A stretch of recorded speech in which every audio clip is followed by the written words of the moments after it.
In my past life, my half-sister and I fell into the water together. Wei Huan, the heir to the Marquis of Ningyuan, saved me, but my half-sister unfortunately drowned. To repay Wei Huan for saving my life, father married me off to him as his wife. 5 years after our marriage, Wei Huan inherited his title, but completely changed his loving demeanor, falsely accusing my dad of colluding with the enemy and causing my entire Zhang family to be executed. I also had my throat slit by Wei Juan, and only right before I died did I hear him mention that the one he loves is my half-sister. If I hadn't deliberately fallen into the water that day and messed up the plan, he would have run off with my half-sister long ago. Now that my half-sister is dead, he wants our whole family to be buried with her. Little does he know, I was set up to fall into the water that day. I had absolutely no clue about his and my half-sister's plan. Back to the day I fell into the water, I heard a scream and made a snap decision to trip Marquis Ningyuan's wife into the pond. Without me this time, I'd like to see whether Wei Juan saves the half-sister first, or his old mother. When the whole Jiang family was executed, my father was still feeling lucky that as a married daughter, I didn't have to die with them. Little did he know, since Wei Juan wanted the total ruin of the Jiang family, how could he possibly let me off easily? The moment the long sword slit my throat, I asked Wei Huan, unwilling to accept it. Why? He and I had been husband and wife for years, always deeply in love. Why did he turn against me and the Jiang family for no reason, bent on putting us to death? Wei Huan held the long sword, looking at me coldly. Before I breathed my last, he finally spoke. Do you still remember Jiang Wan? Jiang Wan was my concubine, born younger sister, the Jiang family's third miss. The year she was 8. Concubine Zhao had a difficult birth with a son, losing 2 lives. Mother had her brought to her side to raise, and her food, clothing, and expenses were exactly the same as mine. Later, the Earl of Changyi's manor built a new garden, and the old madam held a banquet. Mother took me and my concubine, born sister, along. Unexpectedly, while touring the garden, my sister and I both fell into the water. The pond water was freezing, and there were no boats or oars prepared in the garden yet. The female relatives were stamping their feet in panic, and Mother was so anxious she fainted. It was Wei Huan, who was attending the banquet with the Marchioness of Ningyuan, who overcame all difficulties to jump into the pond and save me. Afterwards, he wanted to save my sister too, but his strength was exhausted. He could only watch helplessly as she sank to the bottom of the pond, cut off from the world forever. When Dad got the news, my concubine, born sister, had already drowned to death. He had a good cry, gave his sister a lavish burial, and then took me and Mother to the Marquis Ningyuan's manor. Back then, Father thought that Wei Juan saving my life was a debt hard to repay. He reasoned that since the Wei family's hereditary title had been downgraded over the generations and was now a spent force, he might as well secure a good post in the court for Wei Juan, and then have me acknowledge the wife of Marquis Ningyuan as my godmother. That way, the debt between us would be settled. Who knew that when we arrived at the Ningyuan Marquis manor, the Marchioness couldn't stop talking about how much she liked me, and even mentioned that Wei Juan was not yet betrothed, and so on. Seeing this, Father simply went ahead and settled the marriage between me and Wei Juan. They all say to marry daughters into high families, and lower one's head to take a wife. Our Jing family rose to prominence through martial achievements in our ancestors' time, having the merit of aiding the emperor's ascent. My grandfather rose through the ranks to Grand Tutor, and was personally titled the Duke of Qi by the late emperor. Later he passed away due to illness, and the late emperor posthumously conferred upon him the title of Prince of Luling, granted him burial in the imperial mausoleum, and the honor of sharing sacrifices in the imperial ancestral temple. He was truly the #1 founding hero. By my father's generation, the title was inherited through ancestral merit, and it was hereditary without degradation. Barring any accidents, for the Ningyuan Marquis manor, whose title diminishes with each generation, to want to form a marriage alliance with our Chi State Duke Manor would be harder than ascending to the blue sky. Precisely because of this, after I married into the Wei family, Wei Huan quickly jumped 3 ranks in the court with the support of my father and brother, enjoying a meteoric rise and, because he had won the trust of the current emperor and regained the title of Marquis Ning Yuan, his glory was unmatched. Mother even sighed in front of me, saying frankly that I had married well. My husband was ambitious, my mother-in-law liked me, and my life was destined to be smooth and worry-free. Who would have thought, with those words still ringing in my ears, Wei Juan's memorial accusing our Zhang family of colluding with the enemy and disrupting the country would be sent to the emperor, with witnesses and physical evidence both present, and His Majesty in a fit of rage. He issued an imperial decree to execute the entire Jiang family. I am afraid that when my parents and siblings died, they didn't even understand what exactly was happening. I swallowed my last breath full of hatred. If there is an afterlife, I will make sure Wei Huan suffers a horrible death. Miss, wake up quickly. The madam is waiting for you in the front. We are going to the Earl of Changyi's residence to tour the gardens. My heart was still filled with resentment, and I thought I had died with everlasting regret. But suddenly I heard a familiar voice. Third Miss is waiting outside right now. Miss, please get up and change your clothes. Third Miss, Wei Huan only has one older sister and no younger sisters at home. Our Jiang family did have a third Miss, but didn't she drown to death? So where did this third Miss come from? I struggled to open my eyes, only to see Shangju, the maid who used to serve me, standing by my bed, calling me incessantly. This girl, didn't she go with my mother when the whole Jiang family was executed? How can she be here? Could it be that after I died, I reunited with mother and the others? A myriad of thoughts swarmed into my mind, just like a tangled mess, making me dizzy and my head throb. Shangju, where are we? Miss, are you still half asleep? Isn't this the madam's room? Last night you made a fuss about sleeping with the madam and refused to go back to your room no matter what. The madam had no choice but to let you sleep in the side room. Huh? Why does this sound so familiar? I rubbed my forehead. The sensation on my hand was warm and real. It didn't seem like a thought inexplicably flashed through my mind. Without waiting to think it through, I hurriedly pushed Shangju aside, ran to the head of the bed, and lifted the curtain hanging over the mirror. The person in the mirror had picturesque features and a youthful face. It was exactly how I looked before I was married. Could it be that heaven heard my prayers and really let me live another life? That I have been reborn and come back? This is truly a joyous occasion. Father and mother are still here.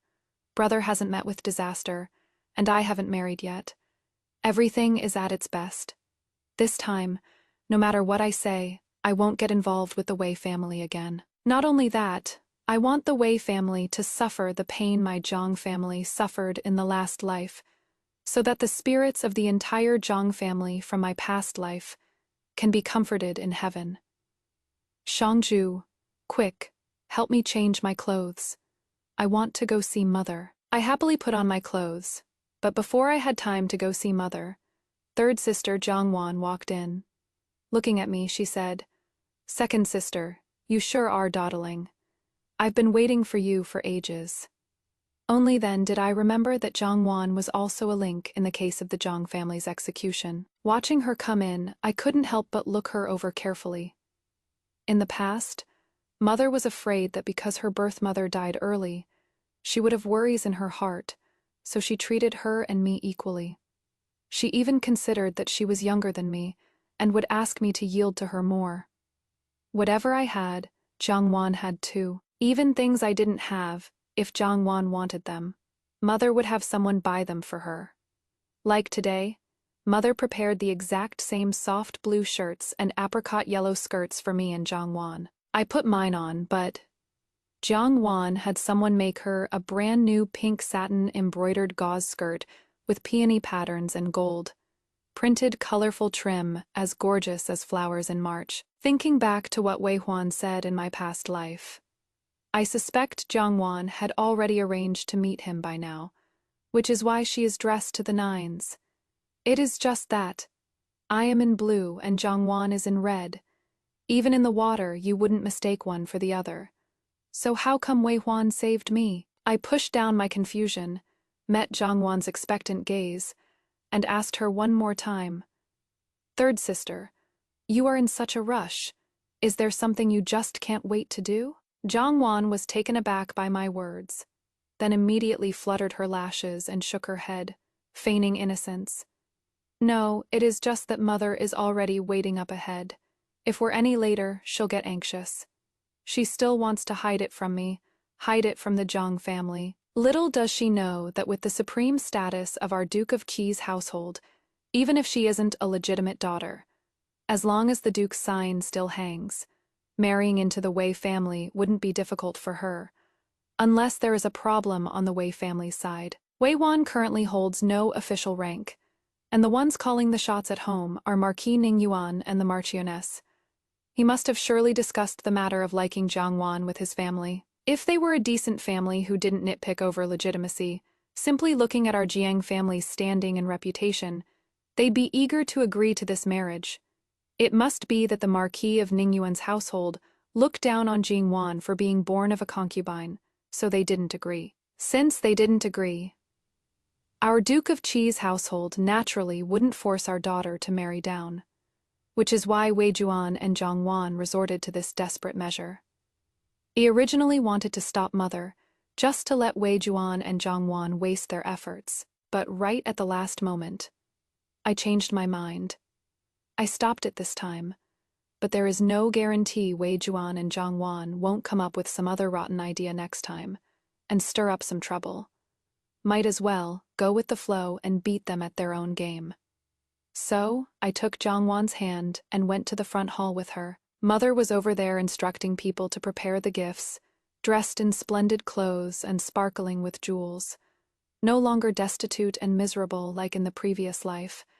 My eyes reddened, and I almost shed tears. Mother didn't know the truth, but scolded me. I told you to sleep earlier yesterday, but you just wouldn't look. Couldn't get up today, right? You can only get away with this in our own home.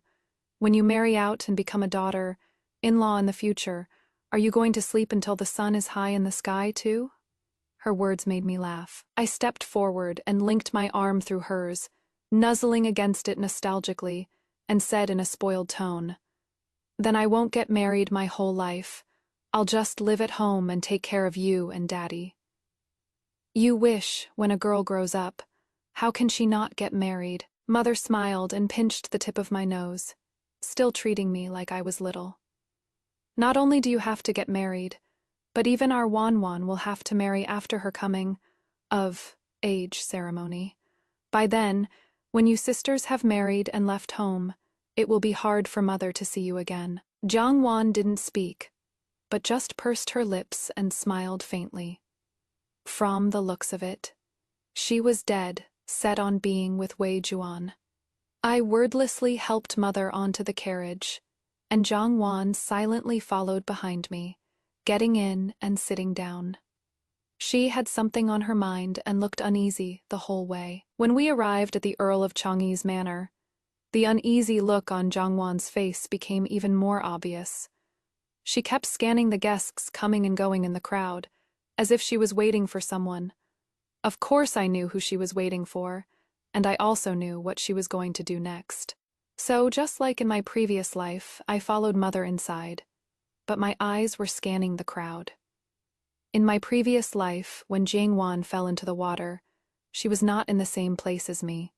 I heard a scream, and before I had time to turn around, someone pushed me from behind, and I immediately fell into the water as well. The moment I fell, I only remember that the person who pushed me was wearing a bracelet made of twisted gold wire on their wrist. I don't remember anything else. Now that I have returned through rebirth, naturally, I must find the culprit who pushed me into the water. The wife of the Earl of Changyi was straightforward and cheerful, fond of socializing, and interacted with many families in her daily life.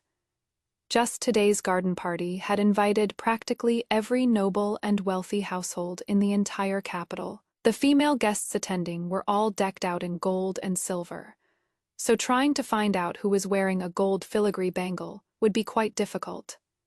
I was dazzled looking through the crowd, and before I knew it, I was about to walk by the side of the pond. I subconsciously tried to stop in my tracks to avoid repeating the doom of my past life. Unexpectedly, just as I stopped, someone came up from behind and called out to me, saying, "Is that second Miss Zhang from the Duke of Cheese Manor up ahead? Long time no see. How have you been, second miss?" I looked back towards the voice, only to see Wei Huan's twin sister, Wei Siwei, holding the arm of her mother, the Marchioness of Ningyuan, gliding over gracefully. A pair of gold filigree bangles on her wrist reflected the sunlight, shining so brightly it was blinding. I was shocked. I never would have guessed that in my past life, it was actually her who pushed me into the water, and to think that, after I married in, I treated her like my own sister. Whatever items were sent from my family home, if she took a liking to them, I generously gave them all to her. It turns out, I was actually nurturing a white-eyed wolf. Seeing that I didn't speak, Wei Siwei thought I hadn't recognized her, so she smiled again and said, "We met once before at the Marquis of Guide's manor. Has second miss forgotten? I had my coming of age ceremony last year and am now of marriageable age. Making friends isn't like it was when I was younger. Therefore, when I usually go out, I mostly attend by my mother's side, speaking little, moving little, and looking little, to avoid inviting unnecessary trouble.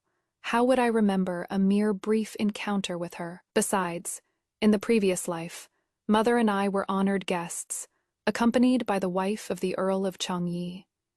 I hadn't said anything to Wei Siwei, nor did we have any grudges. Why would she push me into the water for no reason? I thought it over in my mind, and suddenly a bold guess formed. Since Wei Juan has privately pledged his life to Jiang Wan and the Marquis of Ningyuan's manor disapproves, they will surely have someone watching Wei Juan's every move to keep him and Jiang Wan from making waves again. For today's garden visit, the Marquis of Ningyuan didn't come, but the Marchioness of Ningyuan brought Wei Juan along. She must already know about Wei Juan and Jiang Wan's intentions. She couldn't break up Wei Huan and Jiang Wan openly, but secretly she played along, planning to choose a different fiancé for Wei Huan at the garden party, and arrange a marriage that the entire Ningyuan Marquis manor would be satisfied with. And I was the one she chose. That is why they followed closely behind my mother and me, and the moment my half-sister fell into the water, they pushed me down too. Thinking back to when I fell into the water, someone on the shore shouted, "The Zhang family girl has fallen in. The one in blue is the Zhang family girl." She deliberately hid the fact that I am the Jiang family's second miss, muddying the waters, all to mislead Wei Huan into coming to save me. As for whether Jiang Wan lives or dies, they don't care at all. Anyway, Wei Huan is already our Jiang family's savior, so no one is going to blame him just because he didn't save Jiang Wan. Later, it was precisely because of the marriage between Wei Huan and me that the Wei family revived overnight, and Wei Siwei also got her wish to marry into a prestigious family. They schemed so well, yet it caused our Duke of Cheese household to be utterly ruined. I gave Wei Siwei a cold look, cutting off her eagerness to get chummy with me. "Pardon my poor eyes, but I don't recognize you." Wei Siwei was tongue-tied, likely never expecting that the outwardly gentle second Miss Zhang would embarrass her so ruthlessly. She bit her lip in embarrassment and annoyance. She was about to say something when the Marchioness of Ningyuan spoke up before her. "Noble people are forgetful, miss. It doesn't matter if you don't recognize her. If we visit each other often in the future, naturally you'll get to know her." As she spoke, she pulled Wei Siwei over and introduced her to me. "This is our family's girl, Siwei. Age-wise, she is only 2 years older than you, and is also currently unmarried. If you are free at home, miss, you can come to our Ningyuan Marquis manor to sit and chat with your sister Siwei." I didn't reply. The Marchioness of Ningyuan was famously shrewd. During those years I was her daughter. In-law, I was sweet, talked by her into using plenty of my own dowry to subsidize the household expenses. She didn't waste a single word. Everything she said was calculated. How could an ordinary person be a match for her? Therefore, I could only counter motion with stillness. I didn't say much, so the Marchioness of Ningyuan couldn't keep the conversation going. Naturally, she didn't say anything more to me, and just let Wei Siwei come to play with me. I came here on urgent business. I haven't got the idle time to mess around with people. Seeing Jingwan drifting further away from Mother and me, walking with a few noble ladies and getting closer to the edge of the pond, I hurried over to catch up with Mother. Lady Ningyuan and Wei Siwei saw Jingwan too. Seeing me walk away, they hurriedly followed close behind, shoving me towards the pond. Since I knew their plan, I was naturally on guard against Wei Siwei, making a move on me again. Hearing a splash not far away, screams rang out. Out of the corner of my eye, the moment I saw Wei Siwei reach out, I dodged to the side without hesitation, and while I was at it, I tripped the Marchioness of Ningyuan, sending her plunging headfirst into the pool, just like I had in my past life. In an instant, 2 ladies had fallen into the water, and the shore turned into a chaotic mess. Wone shouted, "Someone fell in the water." One shouted, "Someone come quick! Someone come quick!" Wei Siwei watched as I didn't go down, but pushed her mom down instead. She was so scared her face turned deathly pale, and she couldn't even speak. Mother also heard the commotion and hurried over with the Countess of Changyi. Seeing that I was the only one standing by the shore, she hurriedly grabbed me and asked, "Where is your third sister? Where did Wanner go?" I was just about to point it out to Mother when I suddenly saw a commotion on the opposite bank. Wei Huan was running over from the front courtyard in a panic, stripped off his long gown and jumped into the water without a second thought. Seeing this, I hurriedly shouted loudly for help. "It is third sister who fell in. Quick! Save my third sister! The one in red is the third young lady of our Duke of Cheese Manor. Whoever saves her will be heavily rewarded by the Duke's manor." Hearing this, Wei Siwei finally snapped out of it and busily started shouting for help from the bank too. Second brother, save Mother, quick! Mother has fallen into the water." Her voice was shrill, much louder than mine. Moreover, she didn't even look across just now. Yet she knew it was Wei Huan who had jumped into the water, which proves that she and the Marchioness of Ningyuan were long aware of Wei Huan and Zhang Wan's plan. This only strengthened my resolve not to make life easy for that mother and daughter. She shouted loudly. So I shouted loudly too. We yelled until Wei Huan was left treading water in the middle, trapped between Jingwan and the Marchioness of Ningyuan, not knowing whom to save first. I watched as he turned his head to glance at the delicate red bobbing on the left, then looked at the dark green thrashing up and down on the right. After deliberating again and again, he finally swam towards the Marchioness of Ningyuan. Between his lover and his mother, he decisively chose his mother. Afterwards, even if he couldn't save Zhang Wan when people mentioned it, they would still praise him for his high integrity, deep loyalty, and utmost filial piety. Only Zhang Wan, across 2 lifetimes, was the one who got abandoned. I wonder if that silly sister of mine will learn a lesson after this. Among everyone present, only Mother truly dotes on Zhang Wan. As soon as she heard she'd fallen into the water, she was in a frantic state, repeatedly calling for help and rushing to go down herself to save her. It is just that this is the Earl of Changyi's manor, not our Duke of Cheese Manor, so who would listen to her orders? Fortunately, I had kept my wits about me when I arrived. When entering the garden, I looked around for something handy, and while no one was watching, I hid a bamboo pole by the rockery on the bank. Right then, seeing Wei Huan make his choice, I hurriedly ran over, grabbed a bamboo pole, and handed it to Zhang Wan. "Third sister, grab hold quick. I'll pull you up." The pond water was freezing, and Zhang Wan had soaked in it until her limbs were nearly stiff. She had originally been dreaming that Wei Huan would come to save her.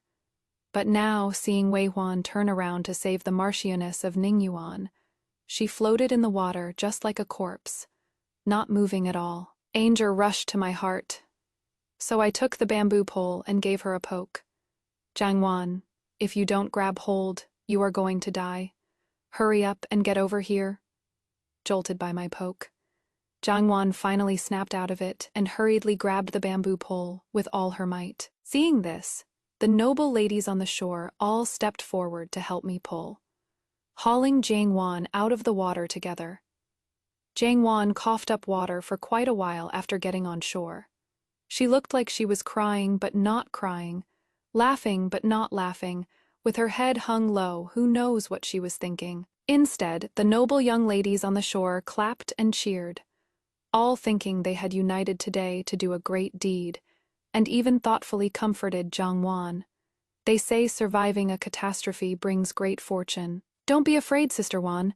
There is great blessing waiting for you in the future. The two young ladies of the Changyi Count's manor even kindly told their maids to return to their rooms to fetch clothes belonging to themselves and the Countess of Changyi, for Jiangwan and the Marchioness of Ningyuan to change into. Jiangwan remained silent and followed the maids to change her clothes, while I thanked the noble sisters who had helped on her behalf.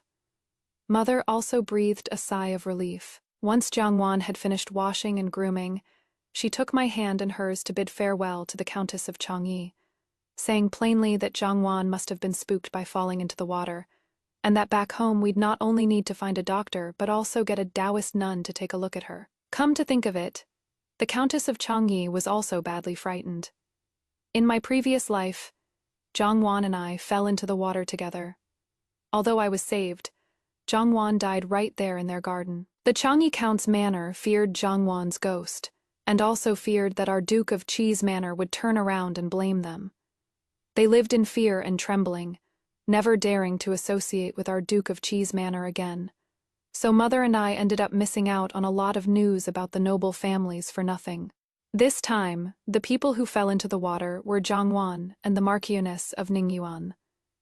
Even though the Marquis of Ningyuan's household isn't as flush as it used to be, they're still a titled family after all. If the Marchioness of Ningyuan really had an accident inside the Earl of Changyi's manor, the Earl of Changyi's title would probably be gone before his heir could inherit it. If something happened to Jiangwan, things would follow the same path as in the past life, and the Earl of Changyi's manor would cut off all ties with the Duke of Qi's manor. Fortunately, aside from swallowing a few mouthfuls of pond water, neither Jiangwan nor the Marchioness of Ningyuan suffered any serious harm. The Countess of Changyi, having had quite a scare, wiped the sweat from her brow as she saw us off. Passing by the room where the Marchioness of Ningyuan was resting, I could feel the resentful gazes from her and Wei Siwei, even through the window. I lowered my head and saw that Jiangwan kept looking towards the room, as if she was waiting for Wei Juan to come out and give her an explanation. It seems the pond water didn't clear her head. Instead, it flooded her brain and made her even more muddled. However, there is one thing I find really puzzling. Jiangwan has been raised by my mother's side along with me since she was 8. Her every word and deed was taught by my mother, and wet nurses and maids followed her whenever she went out. By rights, she shouldn't have had any improper conduct with Wei Juan. So when exactly did they hook up? I thought it over and over, and finally called for Shangju. The Duke of Qi's manor is a huge estate with many gatekeepers and hundreds of staff. Even though Mother manages the household strictly, it is hard to avoid having some oversights. Those underlings behind their masters' backs, who knows how many absurd things they've done. Before, I didn't know the hardships of managing a household. It wasn't until I married into the Wei family and was tricked by the wife of the Marquis of Ningyuan into managing the household that I realized how detestable tricky servants can be. The same rice feeds 100 kinds of people. If a noble lady like Jiangwan can do a scandalous thing like privately pledging herself to someone, then what about the servants? Sure enough, seeing me ask, Shangju hemmed and hawed for a long while before finally saying, "If we're talking about shady business in the manor, there are actually 2 or 3 things." The page boys serving the second master went behind the second mistress's back and found the second master a mistress on the outside. Now she is being kept at our estate outside the city under a false pretext. It only came out because a page boy got drunk and slipped up, accidentally letting the second mistress's maid know, and there was quite a scene. I don't know how it got hushed up, but they managed to keep it from the Duke and the Madam. And another thing, the head maid by third mistress's side, Shuar, is reaching the age to be released. I heard her family arranged a marriage for her, but Shuar isn't willing. Third, mistress came to ask our madam to find a suitable young man among the families of the dowry mamas to marry Shuar off to. Second uncle doesn't inherit the title. He holds an idle post in the court, usually teasing cats and walking dogs, living quite a carefree life. It is just that second aunt has a strong personality, so there is often friction between the couple, but with 4 children already, second uncle still goes out fooling around. He really has no shame. No wonder he doesn't dare mention it in front of father. Third aunt is actually good-natured, but being too good-natured has its downsides. She can't tell right from wrong and lets the servants hoodwink her. I've seen that Shuar before, seductive and very affected. She just has a mouth that is really sweet and ingratiating. It is not that she looks down on the marriage arranged by the family, but that she wants to be a concubine for third aunt's son. Yet third aunt just can't see it. Those are all matters concerning the 2 Western houses.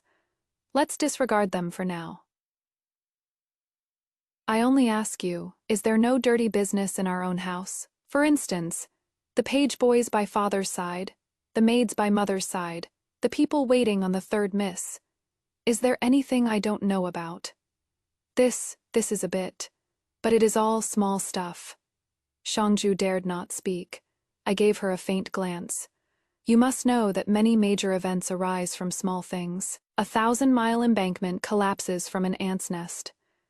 If we want lasting wealth and honor, we must nip trouble in the bud. Just speak. Whether the matter is small or big, I will decide for myself. Yes, Shangzu acknowledged, then continued. The Duke knows how to judge character and employ people, so you don't see those around him causing a ruckus. The madam is generous and kind, but the maids by her side are sharp as tacks. Every last one of them, so no one dares to pull any tricks over there. It is only with the eldest young master, the third miss, and here with us, everyone relies on their connections, and since the masters and misses have such good tempers and don't scold for the slightest mistake, it has actually led to trouble. The eldest young master's page boy is loan sharking outside. Sometimes a lot, sometimes a little, but it is disgraceful regardless.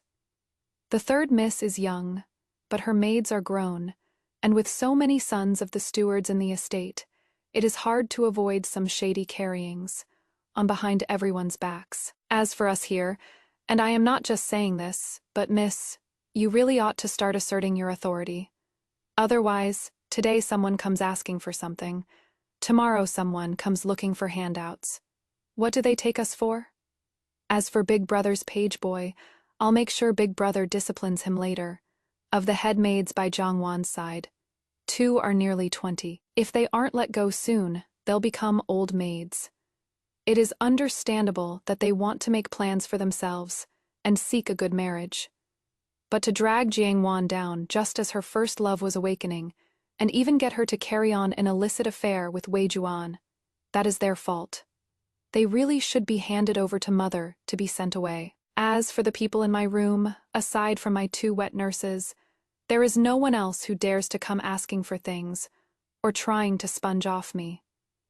In the past, out of consideration for how they raised me, I always turned a blind eye to their crossing the line and let them get away with it. But thinking back to how Wei Juan in my past life could easily hide incriminating evidence in the Duke of Qi's manor to frame the Jiang family for colluding with the enemy and treason, there must have been someone in the manor acting as his insider, so I have no choice but to harden my heart and assist mother in properly straightening out the Duke's manor. Since I have already passed the age of hair, pinning, managing the household and handling affairs are skills that I ought to learn. So when mother saw me coming to ask for some tasks, she didn't think twice about it. Instead, she said with relief, I've long hoped that someone could lend me a hand to manage the household affairs and save me from wearing myself out. It is a pity. Back then, your second aunt and second uncle were at odds. Third aunt is too soft-hearted and couldn't command the servants, and only concubine Zhao could help a bit. But as luck would have it, she passed away so suddenly. Some time ago, I was considering whether to let you and Warner take over. For one thing, I feared you were too young to keep the servants in line, and for another, I wanted to let you girls have fun at home for another 2 years. Now that you have the heart to do it yourself, that is even better. So she called in the few nannies and dowry women, who usually attended to her, and assigned them to me. I haven't been feeling well these past 2 days. If there are any urgent matters lately. The nannies and women answered yes in unison, and Mother then gave me 2 senior maids. Both of them were trained by my own hand, and they've been by my side the longest. If there is anything you don't know, in case I am not at home, just go ask them.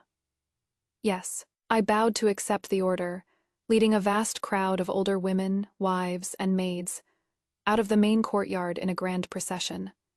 The first thing I did was summon the managing older women and wives from inside and outside the rooms to come before me. The capable ones I kept. The incapable ones I gave idle tasks to and sent them off to the second gate. I also punished all those who usually slack off, gamble, and drink. Everyone who could be kicked out was kicked out, and those who couldn't were sent back to their families to be properly disciplined. And then there is Jiang Wan's side of things. I ordered her quarters moved in to be in the same courtyard as me. I also replaced the 2 senior maids by her side with 2 little maids. Mother hadn't said anything about my drastic changes yet, but Jiang Wan was the first to get unhappy. She came over and lost her temper at me. Sister, now that you are helping Mother manage the household, you really are throwing your weight around, even bossing around the people in my room. You sent away the senior maids and only gave me 2 useless little girls. How am I supposed to order them around, sister? Are you making an example of me? Deliberately showing everyone in the house just what you are capable of? I smiled. Your 2 maids are getting older. Their parents have come to the estate pleading a few times, wanting to redeem them to arrange marriages. I am switching them for 2 little maids for you.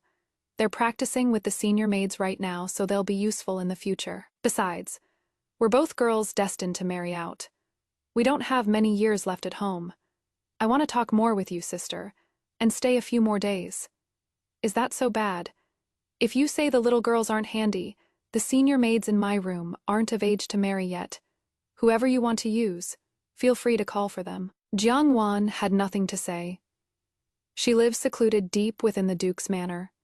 Yet she managed to speak with an outside male, arranged to meet at the Earl of Changyi's manor to fall into the water and be rescued, and pledge her life to him. I don't believe for a second that those senior maids weren't helping her.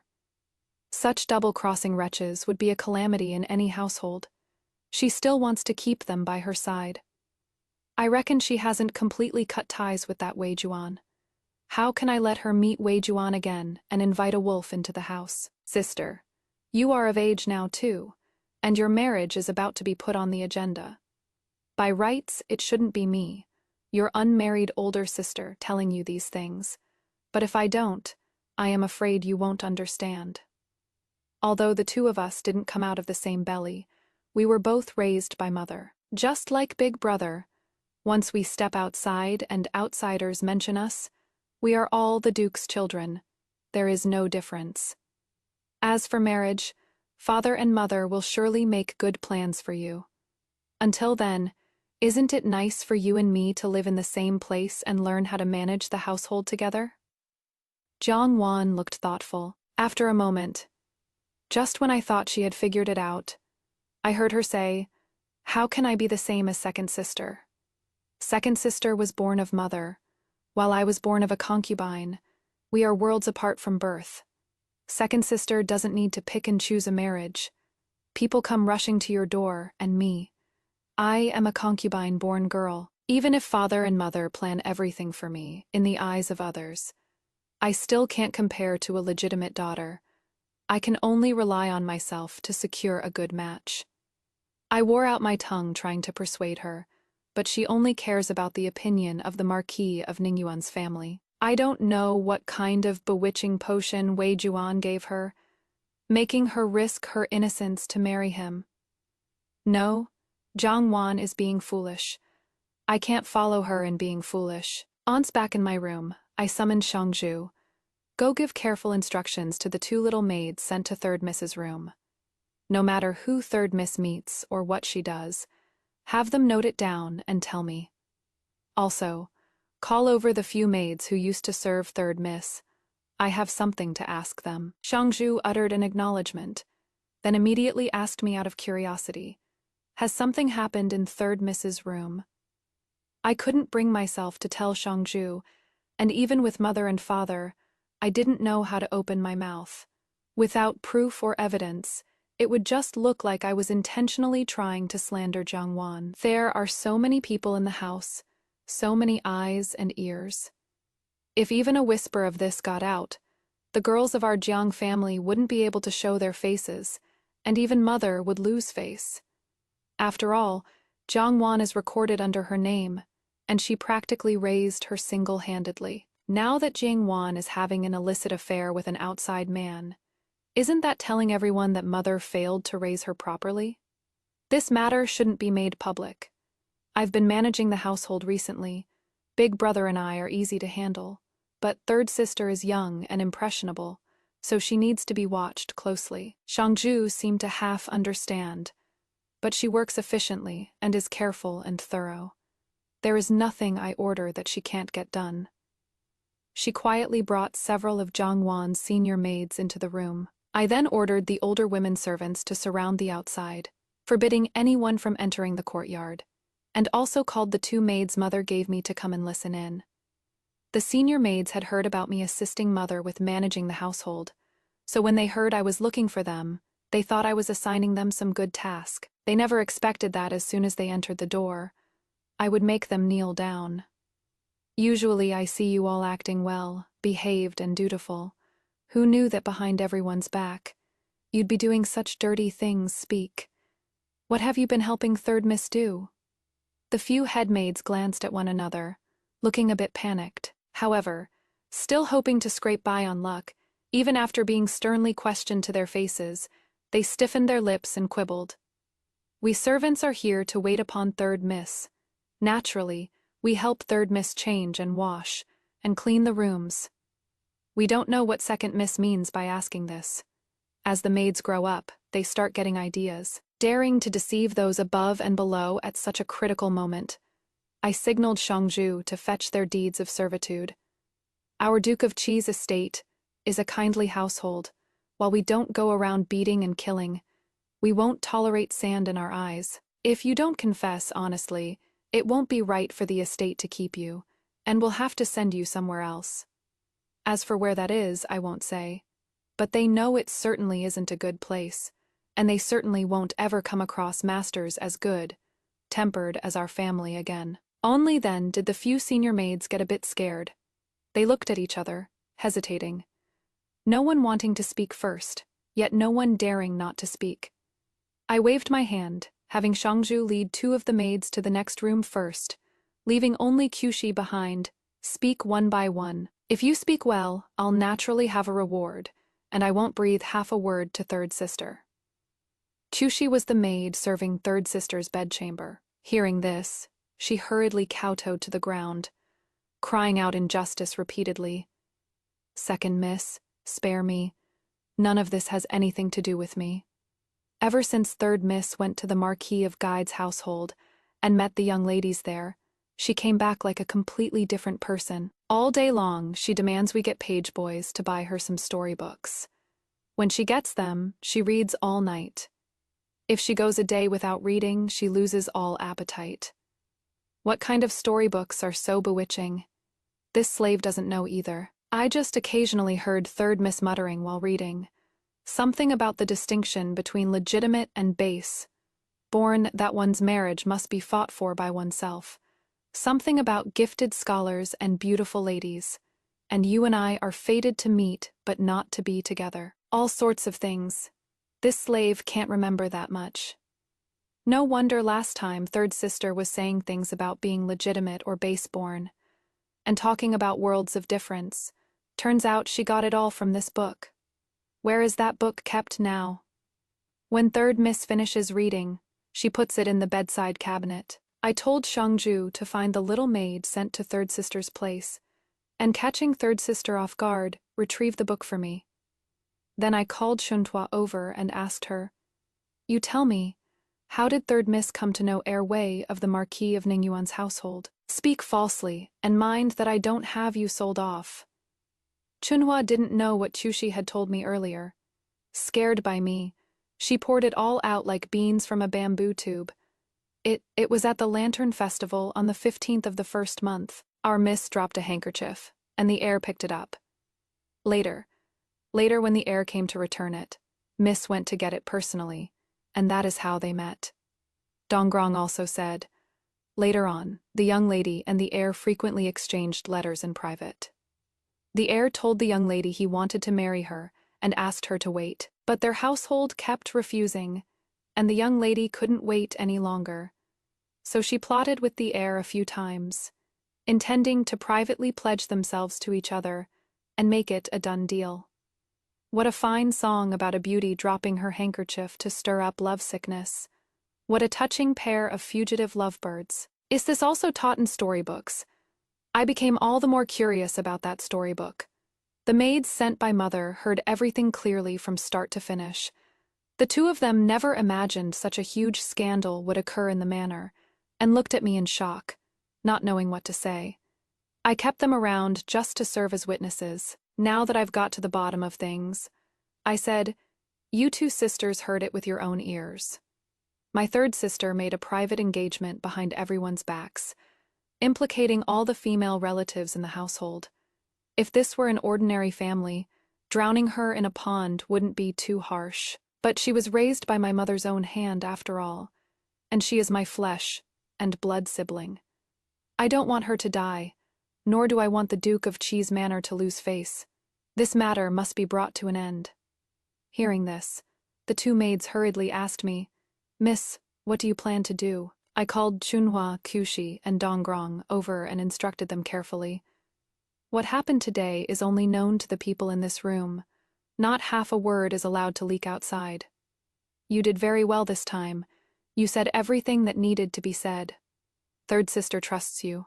Last time she even came to ask me to send you back. After you return, just do whatever third sister tells you to do. But remember, you must come and tell me immediately afterwards. Otherwise, if something goes wrong, I will hold you accountable.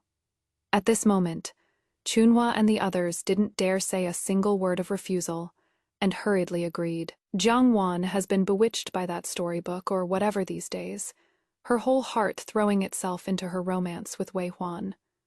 Since it didn't work last time, there will definitely be a next time. If I want to put an end to this is the only chance. After a while, a little maid secretly fetched the book for me. I flipped through it, seeing that the handwriting in the storybook was truly sloppy and weak. It didn't look like it was written by a well-read scholar. But if one were to say he was uneducated, his diction and phrasing inside actually had some commendable points.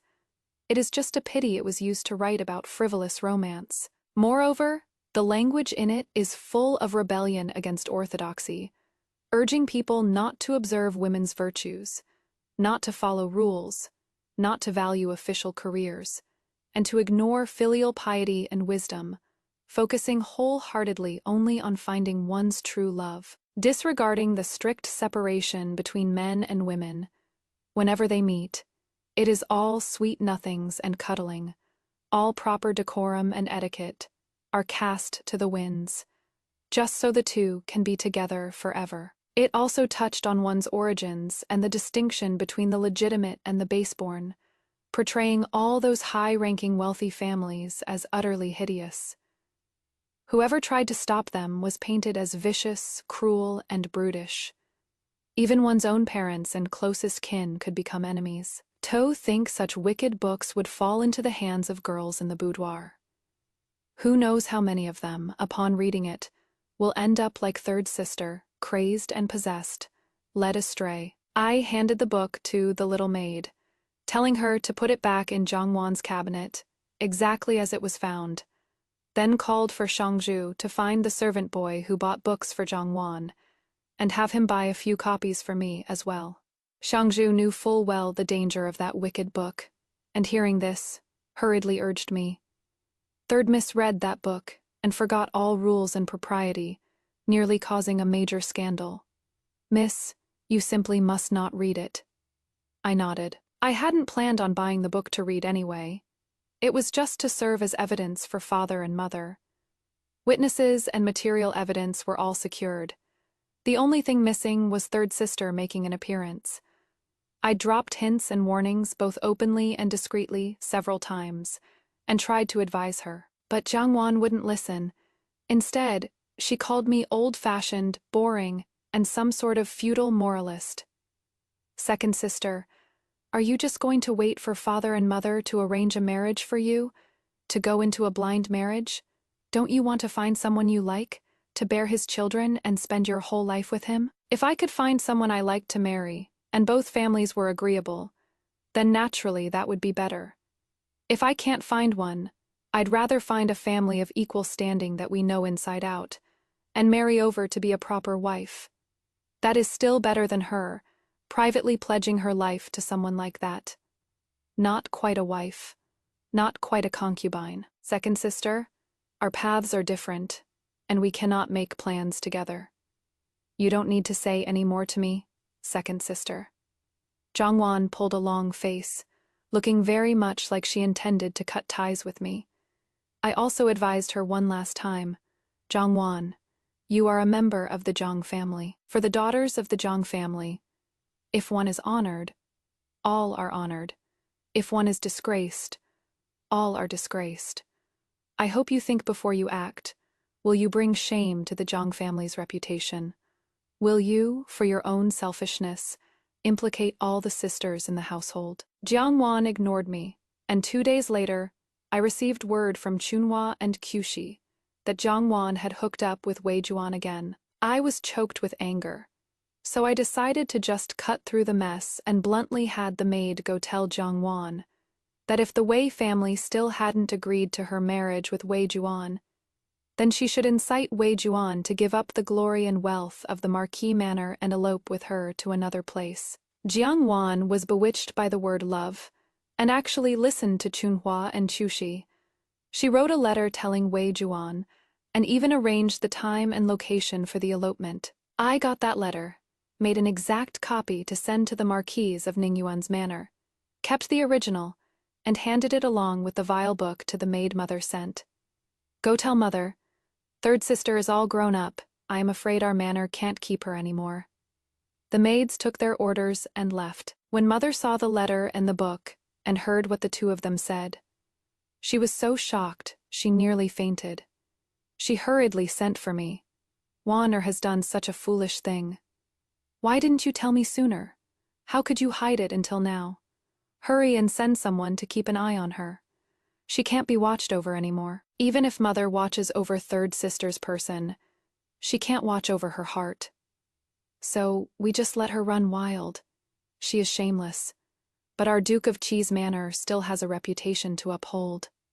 Mother was so angry she spoke harshly to Jiang Wan for the first time. I hurriedly comforted her. Mother, calm down. Heir Wei might not necessarily keep the appointment. Even if he does, he wouldn't agree to leave with third sister. Based on my understanding of Wei Juan, he is a rather ambitious man. Even if he is deeply in love with Jiang Wan, he probably wouldn't be willing to give up the wealth and status he has already secured. Just as I expected, Wei Juan came, but he came alone, without bringing any luggage. I don't know what he said to Jiang Wan, but Jiang Wan's figure swayed in the moonlight, and her voice grew much louder. I abandoned my parents and left my home for you, and now you say you are not leaving. Wei Lang, you have such a cruel heart. I think you are the one with the cruel heart. For the sake of a man, you disregard your parents, siblings, propriety, justice, integrity, and shame. Mother was so angry she rushed out from the darkness. I couldn't hold her back, so I had to have the old servants restrain Wei Huan and Jiang Wan. Wei Huan tried to run, but the old woman I brought kicked him right in the chest and knocked him to the ground, looking like she wanted nothing more than to beat him to death and be done with it. Jiang Wan was so scared she burst into tears, shouting for Mother to have mercy while begging me, "Sister, let him go. It is all my fault. Things have come to this." Yet she still refuses to come to her senses. I looked coldly at Wei Huan. I really don't know what Jiang Wan sees in a man so spineless and ungrateful. Jiang Wan. Good advice can't persuade a damned ghost, and mercy won't save a self-destructive wretch. You've hooked up with outside men time and again, causing scandals, and the Jiang family can't keep you anymore. Now we're letting you choose. Will you go back to the estate in our hometown, find a scholar's family to marry into as a proper wife, and live out your days? Or will you fake your death to leave the Duke of Cheese Manor, run off with Heir Wei, and never set foot in the Jiang family again, no matter if you are rich or poor? Jiang Wan cried non-stop. She looked back and forth between her mother and Wei Juan. She looked for a long time, and after a good while, she finally threw herself to the ground weeping, kowtowed to her mother, and said, "Mother, just pretend you never had me as a daughter in this life.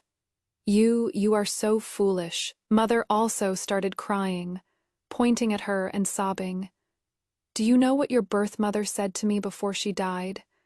She said she was ruined by her parents her whole life, with no control over her own fate.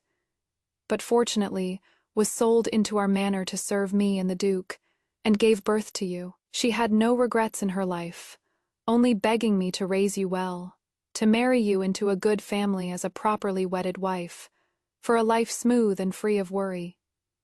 I screened so many families for you. There are plenty better than the Marquis of Ningyuan's household, and plenty willing to marry you as a principal wife. How could you be so muddled as to elope with someone? Do you know that a formal betrothal makes a wife, while an elopement makes a concubine? How can you face your deceased birth mother doing this? I know Mother picked out many for me, but I only like Wei Lang. Wei Lang and I are truly in love. Mother, please, just let us be together." "Yes, madam, I like Wanner, and I will definitely treat her well, madam. Please just let us be together." "You too." Mother looked at Jiang Wan and Wei Juan. She couldn't figure out what was wrong with the world nowadays. Unmarried men and women didn't know to avoid impropriety, instead shamelessly courting behind their parents' backs. You engage in an illicit union without a matchmaker, mixing together without name or status. What kind of upright gentleman or noble lady does that make you? Even if I let you be, would the Marquis of Ningyuan's household let you be? Jiang Wan remained silent, leaving only the sound of weeping filling the room. Mother had run out of persuasion and was so heartbroken she couldn't speak. She waved her hand at me and went back to the carriage. I sighed and told the old servants to let go. From now on, the Jiang family no longer has a third miss. Whether Jiang Wan lives or dies in the future, or whether she separates from or stays with Wei Huan, it has nothing to do with our Duke of Cheese Manor anymore. The Marquis of Ningyuan's manor shouldn't think they can control our Jiang family just by relying on one Jiang Wan either. Go back and tell the outside world that third miss caught a nasty disease that was incurable, and she has already been sent to the ancestral home for burial. If anyone mentions third miss someday, just say they saw wrong. The matter of Jiang Wan dying from illness happened too suddenly. Never mind the outside world. Even the second and third branches in our own manor were extremely shocked. The little sisters from both branches ran over to me and cried ceaselessly. When third sister was here, she was very close with them. Her sudden passing without even a last meeting made them terribly sad. I patted the shoulders of the little sisters. They didn't know they had just walked along the edge of a cliff and were nearly dragged down by Jiang Wan. Fortunately, this hidden danger has been resolved, and they are still respectable young ladies of the Duke of Cheese Manor. But with Jiang Wan's example before me, I had to be on guard, so I took the opportunity to often visit my sisters' rooms, checking on the people serving them and seeing if they were reading any books they shouldn't. As for the Marquis Ningyuan's manor, without the help of the Duke of Cheese Manor, Wei Juan wasn't able to get recommended by my father and brother for an official post, like in the previous life. If he wanted to pursue an official career, he could only take the imperial examinations himself. But the imperial exams require exhausting, endless mental effort. Wei Juan was keeping Zhongwan on the side. And right when the two were all lovey-dovey, how could he possibly settle down to study? In the first year's spring exams, he failed. When the news came, I was just about to get engaged. Mother had learned her lesson from Zhongwan this time. She wasn't just considering family background, but placing even more importance on the man's character. She had spent days choosing, and finally managed to pick out one to her liking. But then chaos broke out outside. Rumor had it that a girl from the Zhang family had run off to be a mistress to the heir of Marquis Ningyuan. The story was told with such vivid detail that, for a time, all the daughters of the Zhang family were furious enough to turn the sky upside down. Who is out there making up nonsense and spreading rumors about us? If I find out, just watch me tear their mouths apart. The heir of Marquis Ningyuan has poor character himself. He hasn't even married a proper wife yet, but he is keeping a mistress. Now that a scandal has erupted, he wants to use our Duke of Cheese Manor as a shield. How can he be so shameless?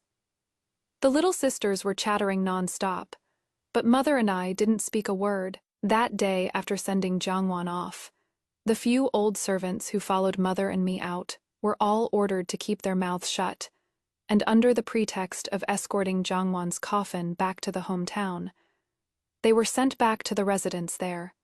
Outsiders don't know the truth, and still think the Zhang family's third daughter is dead. Among the remaining daughters, the eldest is long married, while the fourth, fifth, and sixth haven't come of age yet. Only I, the second daughter of the Zhang family, have come of age and am currently discussing marriage. For such rumors to spread at this time, it is clearly aimed at me. This matter definitely has something to do with the Ningyuan Marquis household. Because apart from me and Mother, only Wei Huan of the Ningyuan Marquis household knows that Zhongwan is still alive. Mother's face went white with anger, and she fiercely flung her handkerchief as she cursed. What a heartless, ungrateful thing. It wasn't enough to harm one of my daughters. Now he wants to harm the other. The Ningyuan Marquis household isn't afraid of shortening their lives with such schemes. If they were afraid, they wouldn't have plotted against me from the very beginning. I thought of the calculating face of the lady of the Ningyuan Marquis household, and I felt a sudden chill. That woman has too many tricks. One can't help but be on guard against her. She must know that Wei Huan is keeping Jiang Wan on the outside, which is why she dared to spread rumors, just waiting for our Zhang family to jump out and clarify, to prevent our Zhang family from denying it and biting back. She surely holds some leverage in her hand. I thought of the bundle Jiang Wan took with her when she left. Inside were mostly the clothes she usually wore, the jewelry she wore, and those few wicked books she valued as her life. The clothes were all made in ready-to-wear shops, and the jewelry was bought from outside too, with nothing sufficient to prove her identity. What leverage could the lady of the Ningyuan Marquis household possibly still have in her hand? I sat quietly pondering, turned my head to look at myself in the mirror, and was suddenly startled into realizing that perhaps I was wrong. The Marchioness of Ningyuan doesn't have any dirt on Jiangwan at all. The fact that she dares to come after me means that what she has in her hand is dirt on Fei Fei, Shangju. I called out loudly, giving Shangju a start. She hurriedly ran in and asked, "What is it? What is it? Has anyone been in my room recently? Look carefully. Is there anything missing from my room?" Shangju was baffled by my words. "What are you missing, miss? Recently, since you've been managing the household, quite a few servants from below have come to report matters, but most stayed in the outer courtyard. Aside from us who usually serve you, the only one who entered the room was Nanny. There hasn't been anyone else. The maid's deeds of sale are all gripped in my hand. They can't stir up any big waves. But Nanny..." I hurriedly opened the cabinet door and rummaged through everything item by item, only to discover at the end that a few things really were missing. A few gold hairpins and jade bracelets, as well as a filigree gold phoenix hairpin inlaid with gems that the Empress Dowager bestowed upon me the year of my coming. Ovage ceremony, which all the guests who attended had seen, were now unexpectedly gone. Shangzhu, take a few older servant women and go bring Nanny here. Find someone to tell brother that we've had a thief in the house. Tell him to take some men to keep an eye on Nanny's son, and then send people to catch the thief. Feel free to make a big commotion, but there is no need to report it to the officials. Since you know who stole the things, miss, why didn't you report it to the authorities? Could it be you are afraid of airing the family's dirty laundry? Airing the family's dirty laundry is a small matter. What I fear is falling into the trap of the Marquis of Ningyuan's manor. If we send the wet nurse's son to the yamen, what if they conspire to say that I gave the things to the wet nurse's son to deliver to Wei Juan? Then it is the thief crying "Stop thief," and it would actually confirm the rumor that the Jiang family girl is someone's mistress. Besides, I have old clothes I don't wear anymore, and usually it is not noticeable if a piece or two are missing. If they tamper with the clothes, embroider my name on them, and match everything up, I wouldn't be able to clear my name even if I jumped into the Yellow River. They want our Duke of Cheese Manor to swallow this bitter pill. Losing our third girl for nothing wasn't enough, and now we have to marry down our second girl too. They're absolutely dreaming. Now I am going to make the Marquis of Ningyuan's manor swallow a bitter pill for a change. We won't report it to the authorities, but we'll raise a huge ruckus about a theft. That way, even if the Marquis of Ningyuan's household is holding on to my gold hairpin, they wouldn't dare bring it out. It is also thanks to the second and third branches taking advantage of the chaos to stir up trouble. The moment we said we'd lost something, the people from the second and third branches hurried to claim they'd lost things too. Second uncle said he lost some silver banknotes, plus quite a few antiques. I don't even need to check to know he definitely took that stuff to his mistress. Third aunt actually did lose things though, and she lost a few pieces of jewelry and ornaments too. It really is hard to guard against a thief in the family. I was holding off on reporting to the officials because I had other plans, but they actually tried to fish in troubled waters and attempted to sneak their way through. So I had the older servants and wives bring over the head maids from Third Aunt's room. I gave them a whack with a club first, then a sweet date, and the maids coughed up everything they had hidden away. After all this commotion, overnight, the prominent families all knew the Duke of Cheese estate had been hit by thieves, which actually diluted the previous rumors about the Zhang family girl being someone's mistress. After sympathizing with us, they all rushed to strictly guard their own homes, terrified of losing even a scrap. At the birthday celebration for the old madam of the Duke of Ping's estate, someone even asked me what was lost, and if we had caught the thief. I shook my head. We didn't catch the thief, but luckily we only lost a few treasures and jewelry. I've already notified the local officials to check on those with sticky fingers and ask about the whereabouts of that jewelry. The Marchioness of Ningyuan's face didn't look too good. She failed to set me up twice in a row, so she was naturally not very pleased. It was also my wet nurse being foolish. Her son usually just liked a drink or two, but somehow now he has gotten hooked on gambling. At first he could win a few hands, but later it was just loss after loss until he gambled away the entire family fortune. He still couldn't fill the hole, so he had to set his sights on me. He knew his mother was my wet nurse, and since our Duke of Cheese estate values propriety and treats wet nurses very well, he egged his mother on to steal my things to pawn for silver, planning to redeem them once he won money, and quietly put them back in my cabinet. Who knew it would come to light so quickly? When the wet nurse's son was caught by my eldest brother, he was still crying and begging him for one more chance, saying he'd go into the casino, win a hand, and then go redeem the jewelry for me. The wet nurse was crying her eyes out with regret too, saying she was too ashamed to face me and mother. I asked her in detail when her son had started gambling, and when matching up the timeline, it was exactly after Zhangwan faked her death, and before my marriage negotiations began. This person is playing a very big game. It doesn't look entirely like the marchioness of Ningyuan's handiwork. She is the type to use underhanded tactics in the inner courtyard. But she doesn't really associate with the lowlifes on the outside. Such a despicable and shameless method actually seems like Wei Huan's style. My heart trembled a bit. Didn't Wei Huan get his wish to be with Jiang Wan in this life? Why come to plot against me? Could it be that the shadow guard I sent to the outskirts to watch Wei Huan and Jiang Wan came back? He got my message and rushed over early to report. Herr Wei is still living with that mistress, but they aren't inseparable like before. Out of every 5 days, there are always 2 or 3 when he is not there. This humble one followed him carefully twice, and saw that Herr Wei went back to the Marquis of Ningyuan's estate again. Wei Juan isn't the only male heir in the Wei family. If he breaks ties with the family over a mistress, there are plenty of others to hold up the Wei household in the future. Him going back, I fear, isn't as simple as just playing nice and bowing down. Behind the scenes, he definitely cut a deal with Marquis Ningyuan and his wife.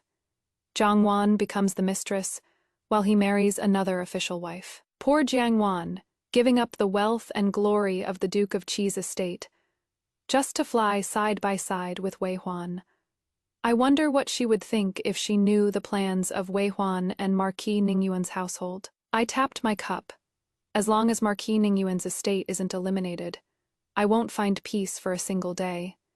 I originally reckoned Wei Huan was too wrapped up in romance to pass the imperial exams, and even if he did, with my father and brother in the court, we could still keep him suppressed. By then, the Marquis of Ningyuan's manor would have no title to inherit, and Wei Huan would have no way to get promoted. If things went on like this, without wasting a single soldier, the Marquis of Ningyuan's manor would perish on its own. From the looks of it now, this plan is too drawn out so long that variables could arise at any time. Keep an eye on Wei Juan.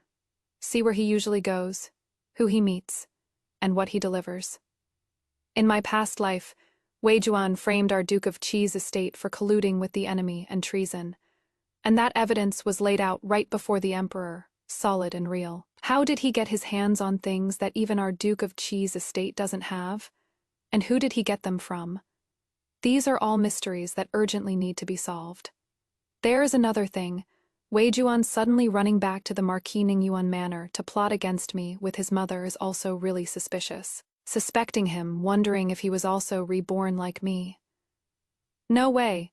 I can't just sit and wait for death, only defending and never attacking. The Ningyuan Marquis manor is being so aggressive.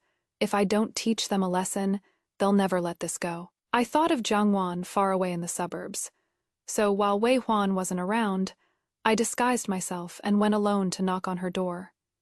Jiang Wan hadn't expected me to come see her again. Stumbling over her words, she invited me inside to sit and poured me tea. The Ningyuan Marquis manor's household finances are all in the Marchioness's hands. Wei Lang has no income right now and relies only on his monthly allowance, so we have to be frugal with everything. The things here can't compare to the Duke's manor. So please, just make do, sister. I didn't accept her tea, just asking her if she had gone out these days, and if she had heard the rumors outside. Jiang Wan shook her head. Ever since she faked her death and left the Duke of Qi's manor, she had been living in the suburbs with Wei Huan. Aside from a little maid who did the cleaning, there was no one else around her. Perhaps because of her awkward status, she never went far, only walking around the nearby outskirts a couple of times. She didn't dare talk to people carelessly, so she hadn't heard any rumors. I told her about the talk of a Zhang family girl becoming someone's mistress. Jiang Wan's face turned pale. Sister, I am not. Wei Lang said that once he achieves success in the exams and gets an official rank, he'll marry me properly as his lawful wife. I am not a mistress. The lawful wife he wants to marry isn't you. I sighed, weighing my words before telling Jiang Wan what the Wei family had been doing these past days, then added, Wei Huan has been lying to you all along. If he really wanted what was best for you, back when you cut ties with our Duke of Qi's estate, he should have advised you to come home with us, and then gone to beg his mother to let you marry in as a wife. But he didn't. What is he worried about? Worried that you were born of a concubine, or worried that his mother only wants a legitimate daughter-in-law from a high-ranking family? If that is the case, if their family wouldn't let you in when you were a concubine, born daughter of the Duke's estate, do you really think the Marquis of Ningyuan's estate would be willing to let you in as a proper main wife now that you have nothing to your name? Jiang Wan's face turned deathly pale as she listened. She had grown up in the rich, gentle comfort of the Duke of Qi's estate. How could she know the treachery of the outside world, or how swift and fierce the storms could be? No, Wei Lang wouldn't treat me this way. He said he wanted just the two of us for a lifetime. He is not like the vulgar men of this world. Wei Wan was indeed not a vulgar man, because he was a heartless and ruthless man. I've said my piece, sister. You should think carefully about your future path yourself. The silver here is enough for your daily expenses this month. Being thrifty is one thing, but you still need to eat what you should and dress presentably. I put down the silver, not looking again to see how Jiang Wan was taking it, pulled up my hood and left. After that, every 10 days or a fortnight, I would take advantage of when Wei Huan wasn't around to sneak over and see Jiang Wan at dusk, urging her to change her mind. Under my persuasion, Jiang Wan wavered more and more, even going so far as to say she still wanted to be sisters with me. I laughed. How can a person who is already dead be sisters? It is the 15th again today. Counting back to the last time, it has been about half a month. I stuffed the things I'd prepared into my bundle and carried it out the door. Big Brother saw the servants preparing the carriage and asked me where I was going. I mentioned a place to him. It is the beginning of summer, and everything is fresh and elegant. Since you are on leave with nothing to do, brother, why not invite some friends to go to the outskirts and have a look? Eldest brother readily agreed. However, just before we were to leave, he got dressed and set off. But my carriage broke down. By the time it was repaired, the sun was already low in the west. When I arrived at Jiang Wan's place, the dusk was deepening, the wind was light, and the trees were still. Only the sound of the door opening startled a flock of birds on the clearing in front. Sister, sister, the person inside answered, opened the door very quickly, and ushered me into the room just like usual. Miss, are we just going to watch like this? That man, he'll be fine. I pursed my lips. He is an actor I searched the whole capital to find. He is best at imitating women. Shangzhu shut her mouth and stopped talking. Not long after, a horse came galloping over before night fully fell. The fish has taken the bait. Go. Find someone to call brother over. Just say my carriage broke down again. I am stuck halfway and can't go on. Tell him to come back and pick me up. The page boy went off to execute the order, and Shangzhu and I sat quietly in the carriage, the green silk ribbons hanging from the willow trees overhead, brushing against the roof every now and then.